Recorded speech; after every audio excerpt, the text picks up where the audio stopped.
Graça e paz da parte do Senhor Jesus, meus amados irmãos. Estamos aqui para concluir a nossa lição a respeito do tema o que é ideologia de gênero. Já ministramos 2 aulas e essa terceira e última aula a respeito do assunto.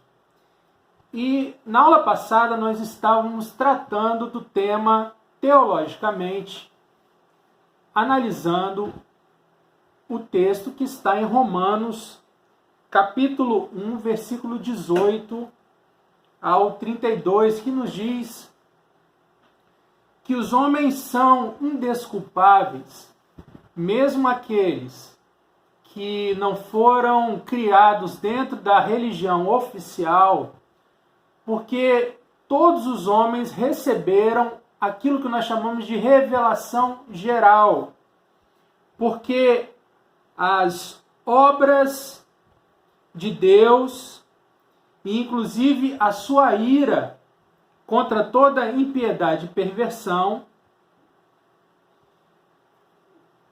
em relação aos homens que detêm a verdade pela injustiça, se podem conhecer, porque são manifestos pela natureza, através dos atributos invisíveis de Deus, seu eterno poder, sua própria divindade. Claramente se reconhecem desde o princípio do mundo, sendo percebido por meio das coisas que foram criadas. Então a criação, ela expressa, ela revela para todos os homens a natureza do caráter de Deus, que é um Deus que se ira contra a impiedade e a perversão dos homens, quando eles retêm a verdade pela injustiça. E isso está registrado em Romanos, capítulo 1, versículo 18 ao 20. E aí o versículo 21 vai nos falar sobre a ideologia que esses homens abraçaram. Uma ideologia, ou seja, um conjunto de ideias e de valores que são absolutamente contrários àqueles que foram estabelecidos pelo Deus Criador. Portanto, tendo conhecimento de Deus, não o glorificaram como Deus, nem lhe deram graças. Então, os homens, tendo conhecimento através da criação, a respeito do caráter de Deus, a respeito de que Deus é bom, que Deus é poderoso, que Deus é eterno, que Deus é justo, eles dão as costas para Deus e se tornam rebeldes, porque não glorificam a Deus, nem lhe dão graças, antes se tornam nulos em seus próprios raciocínios, obscurecendo-lhes o coração insensato. Então, tanto a mente, porque a Bíblia fala, tornam-se nulos em seus próprios raciocínios. Então, tanto a mente quanto o coração, porque obscurecendo-se lhes o coração insensato. Então, tanto a mente, o raciocínio, quanto o coração se corrompem contra Deus. E abraçam uma ideologia ou uma série de valores, ideias e pensamentos que são contrários à vontade de Deus. E aí, a Bíblia nos fala no versículo 22 que, inculcando-se sábios, tornam-se loucos. E mudaram a glória do Deus incorruptível em semelhança da imagem de homem corruptível, bem como de aves, quadrúpedes e répteis. Então, esses homens abraçam uma ideologia que é fundada nas suas próprias ideias e valores, porque eles se inculcam sábios, e abraçando valores como a razão, como a ciência, ou as teorias especulativas, científicas, ou correntes filosóficas, ou correntes religiosas que negam a vontade de Deus e a santidade de Deus, eles se tornam loucos. E quando se está escrevendo para os romanos aqui, se está escrevendo para uma sociedade que estava moralmente, profundamente, uma sociedade profundamente corrompida moralmente. No relacionamento de marido e mulher, nos relacionamentos de poder, nas estruturas políticas, religiosas, nas estruturas familiares. Então a causa é abraçar valores, ideias, um raciocínio que esteja em desconformidade com a vontade de Deus. Essa é a causa. E qual a consequência? A Bíblia fala que por isso Deus entregou tais homens à imundícia. Então, o pastor Russell Shedd diz que Deus os entregou a essa liberdade horrível que eles tanto pleiteavam. Uma liberdade sem Deus, uma liberdade sem valores, uma liberdade sem valores absolutos, uma liberdade que nega a vontade de Deus revelada através das Sagradas Escrituras. Deus lhes entregou tais homens à imundícia pela concupiscência, a degradação de seu próprio coração para desonrarem o seu corpo entre si. Então são removidas, segundo o pastor Russell Shedd, são removidas as restrições divinas que preservavam os homens das piores coisas. Então esses homens clamam tanto por essa liberdade, que é uma liberdade sem Deus, que Deus lhes dá essa liberdade tanto clamada, removendo a sua graça, a sua misericórdia, que impedia que esses homens se corrompessem completamente. E aí eles passam a desonrar o seu próprio corpo entre si. Então, uma das consequências, uma das evidências de que essa ideologia que não adora a Deus, mas que é rebelde à vontade de Deus, é que os homens começam a desonrar o seu próprio corpo entre si. Versículo 27. Os homens, deixando o contato natural da mulher, se inflamam mutuamente em sua sensualidade, cometendo torpeza homem com homem e recebendo em si mesmo a merecida punição do seu erro. Então, pecado do homossexualismo masculino. E no versículo 26, até mesmo as mulheres mudaram o seu modo natural de suas relações íntimas por outro contrário à natureza. Então a corrupção moral envolvendo gênero, envolvendo sexualidade, que, segundo o padrão bíblico, é uma sexualidade que deve ser exercida entre homem e mulher, mais propriamente entre marido e esposa. Marido e mulher, esposo e esposa. E qual a resposta da igreja a essas ideias, a esses valores que corrompem a sociedade, e dentre eles a ideologia de gênero? Primeiro, nós temos que lutar contra a ideologia de gênero. Lutar contra os valores que são pregados pelos defensores dessa ideologia, como se fosse algo lógico, como se fosse algo válido, verdadeiro.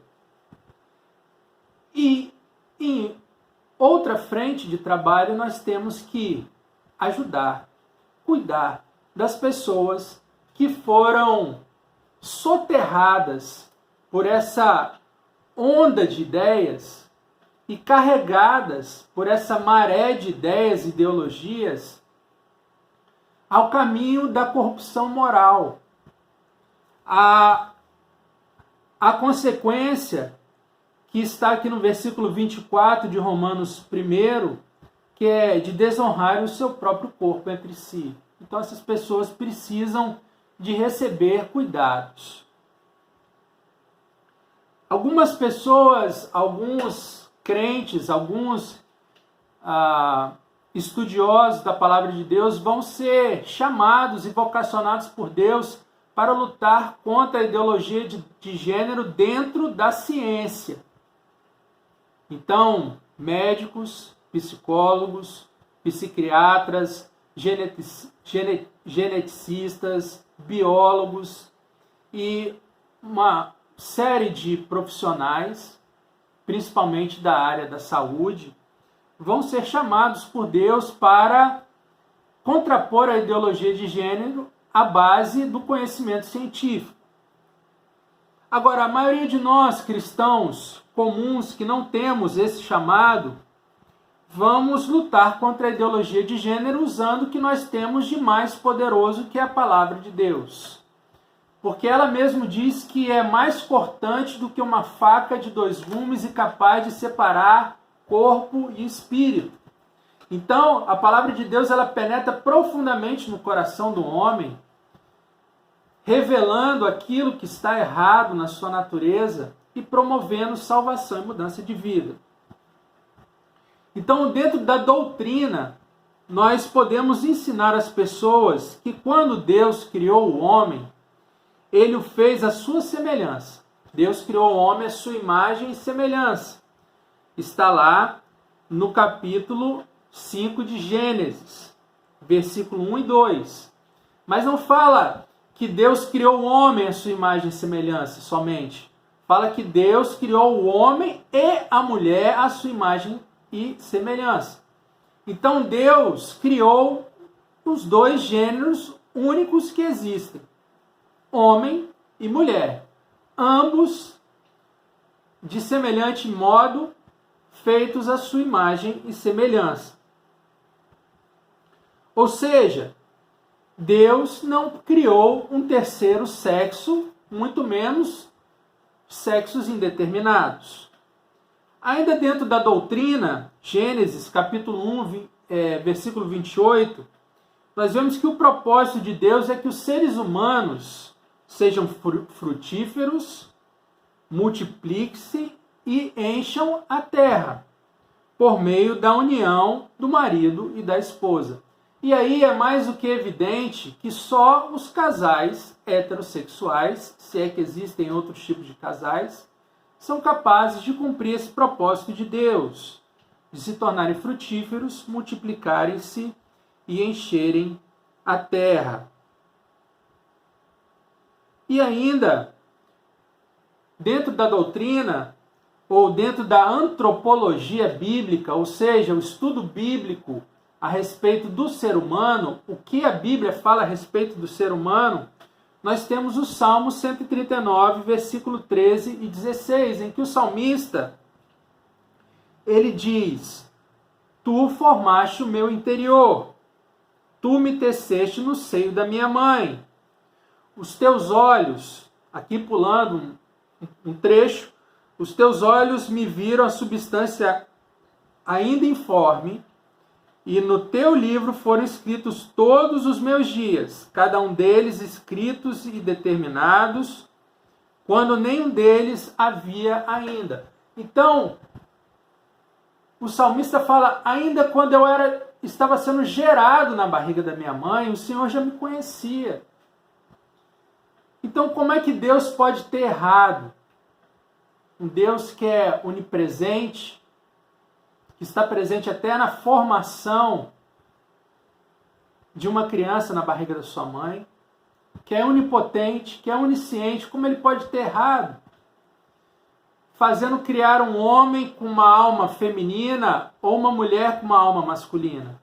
Isso está em desconformidade com a doutrina bíblica.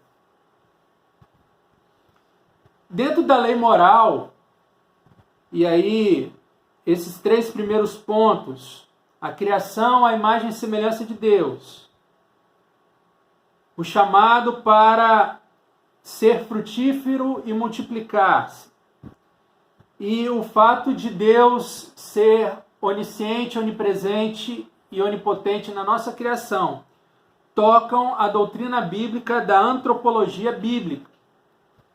mas temos também pontos importantes dentro da lei moral, ou seja, a lei que Deus estabeleceu para que nós cumpríssemos como seres morais. A lei moral em Deuteronômio 22, versículo 5 fala: a mulher não usará roupa de homem, nem o homem veste peculiar à mulher. Ou seja, o homem não deve usar vestido, calcinha e sutiã, nem a mulher deve usar cueca e roupa de homem. Porque qualquer que faz tais coisas é abominável ao Senhor teu Deus. Então, o fato de se travestir é considerado na Bíblia uma abominação. É considerado um pecado grave aos olhos de Deus. E 1 Coríntios 6, versículo 9 a 10, ainda dentro da lei moral, que Deus estabeleceu para que nós andássemos como seres morais, segundo a sua vontade, está escrito: não sabeis que os injustos não herdarão o reino de Deus? Uma pergunta.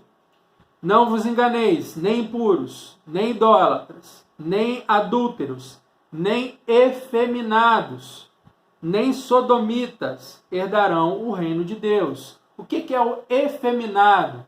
É a pessoa que, sendo homem, se comporta como mulher. O mesmo vale na circunstância inversa, a mulher que se comporta de forma masculinizada, porque que fala em impureza, em engano, em injustiça. Então, diante da lei moral de Deus, todos esses atos, toda essa ideologia de gênero, ela é uma abominação. E nós temos que combater, à luz da palavra de Deus, a ideologia de gênero. E aqueles cristãos que são chamados para atuar na área científica, também utilizar fundamentos científicos para combater a ideologia de gênero. O segundo comportamento que a Bíblia tem que ter, que a igreja tem que ter diante da ideologia de gênero, é lidar com as pessoas que sofrem. E aí que entra a questão da evangelização. A pessoa que recebe a palavra de Deus em seu coração, ela é tratada das feridas da alma e do coração.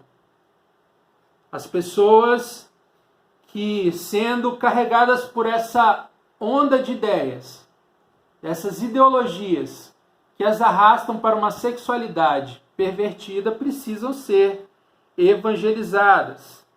E aí Deus nos garante que todo aquele pecado, todo aquele mal que nós recebemos, que nós praticamos, será perdoado e transformado por Deus em bênção. Muitas pessoas acham e pregam que é impossível uma pessoa deixar de ser homossexual. Há poucos dias nós assistimos uma pregação, de um pastor da nossa igreja, da igreja presbiteriana, o pastor Abelardo Nogueira, e vocês podem acompanhar aí nas redes sociais o trabalho do pastor Abelardo. O pastor Abelardo, ele foi um padre, era um padre capelão, um padre que cuidava de doentes nos hospitais, e hoje ele trabalha como missionário resgatando meninas que se prostituem ao longo das rodovias do Brasil. Mas ele dá o seu testemunho e conta nos seus livros que ele era homossexual. E que após a sua conversão, ele foi liberto pelo Espírito Santo do homossexualismo e hoje ele é casado e já tem filhos adultos. E tem mais de 15 anos de ministério pastoral. E nós conhecemos ainda outras pessoas que, tendo uma orientação sexual que não está de acordo com a ideologia bíblica a respeito do sexo, da dualidade, do binário sexual homem e mulher também se entregaram a Jesus e vivem uma vida santa. Alguns se casaram, outros não se casaram, mas mantêm uma vida de retidão diante do Senhor. É claro que para nós podermos receber essas pessoas no seio da igreja, é preciso que haja amor, é preciso que haja respeito, é preciso que haja compaixão. Ninguém vai abrir o seu coração para receber o evangelho de uma pessoa que não se confia.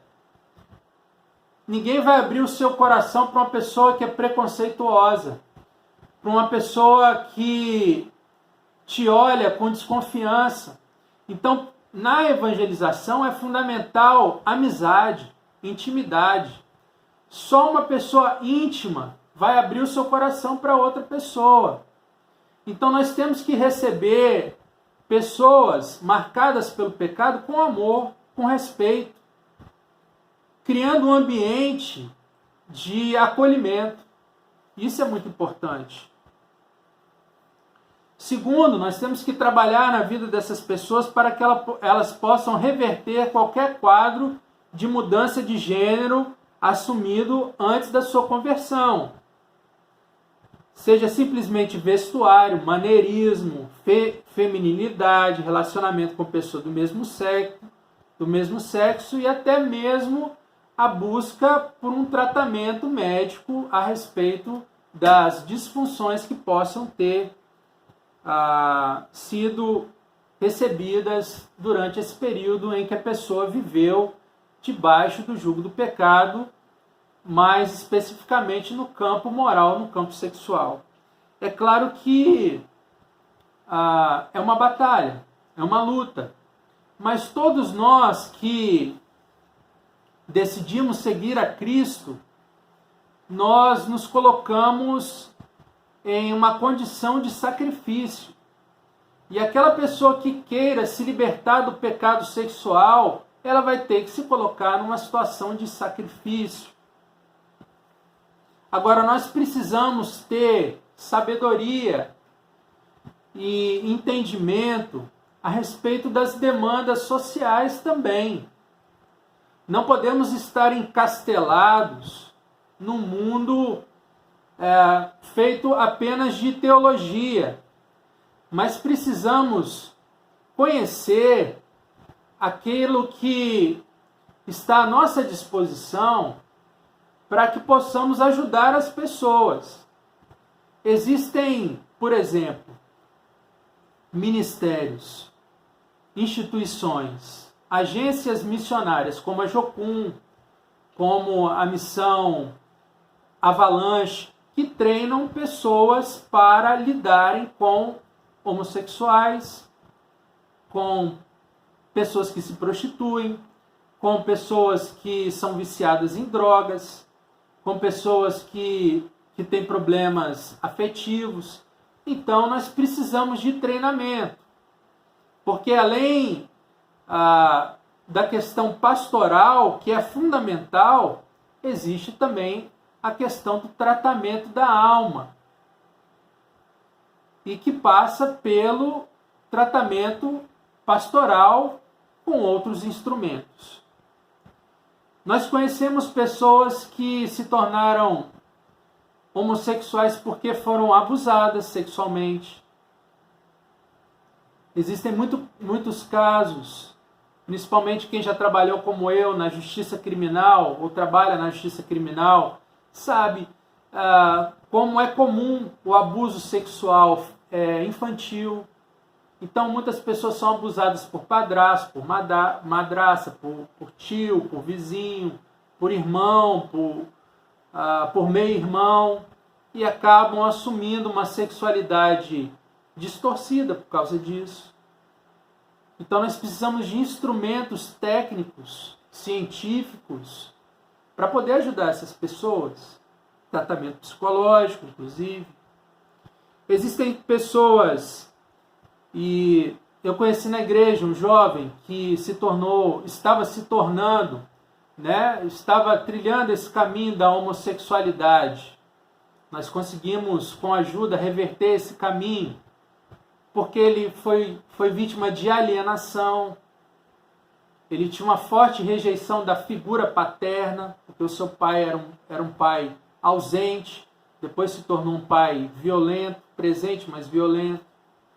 Então, ele criou uma aversão por essa figura masculina, foi tratado na igreja, com orientação pastoral, com tratamento psicológico, ainda adolescente, e se tornou um homem normal, como qualquer um de nós que seguimos as instruções da palavra de Deus. Existem pessoas que são engolidas por essa onda de ideologia de gênero, principalmente na sua sexualização precoce.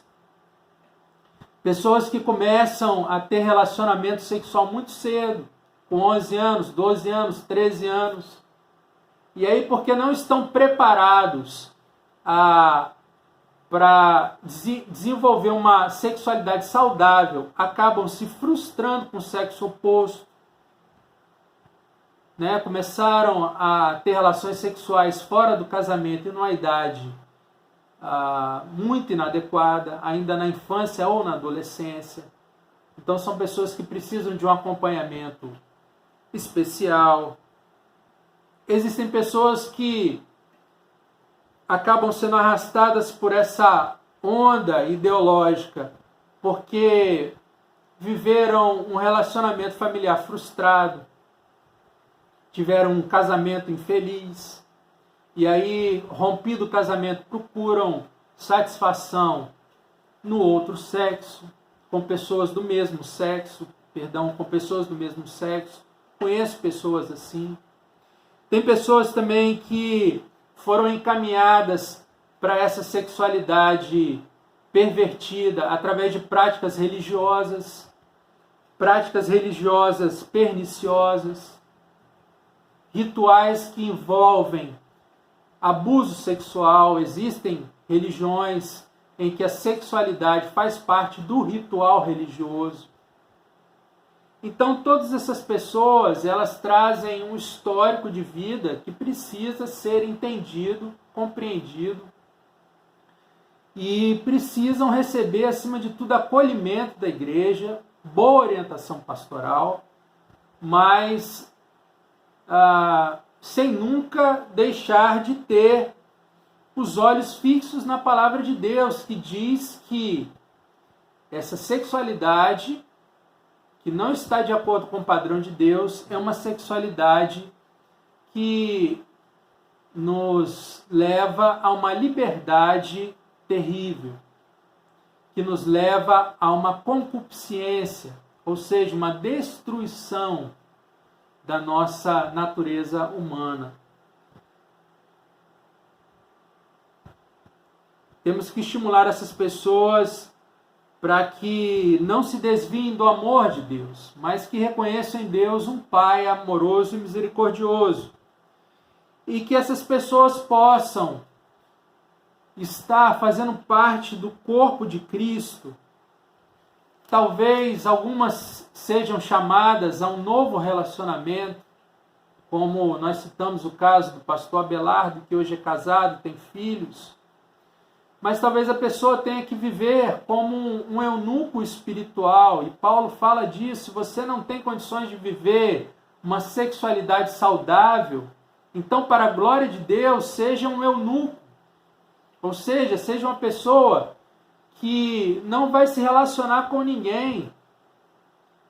Porque é melhor você viver como um eunuco do que viver pecando, do que viver a angústia e a tristeza do pecado. E, acima de tudo, precisamos ensinar as pessoas a confiar nas promessas de Cristo. Porque Cristo disse: eis que faço novas todas as coisas. Então, mesmo que a pessoa